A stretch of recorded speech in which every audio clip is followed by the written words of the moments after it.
Ang dalawang lalaki ng Las Piñas City Police Station dahil sa kasong paglabag sa Presidential Decree 1602 at Republic Act 9165 o ang Comprehensive Dangerous Drugs Act of 2002.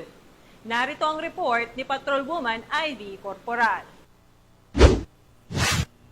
Arestado ang dalawang lalaki ng mga tauhan ng Anti-Criminality Operation ng Pilar Substation ng Las Piñas City Police Station bandang alas 9:15 ng gabi sa Barangay Almansa 1, lungsod ng Las Piñas. Kinilala ang mga sospek na sina alias Toy at alias Jojo. Ayon sa ulat, nagsasagawa ng rutinang pagpapatrolya at anti-criminality operation ang mga tauhan ng nasabing istasyon nang maaktuhan ang mga lalaki na naglalaro ng karakrus na nag-ugat sa pagkakaaresto sa mga sospek.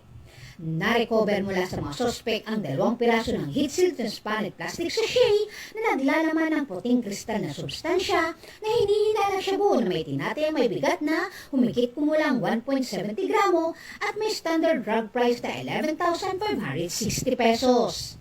Nakuha rin ang halagang 703 pesos bilang taya sa iba't ibang dominasyon, kabilang ang 3 pirasong piso na ginamit bilang flipper.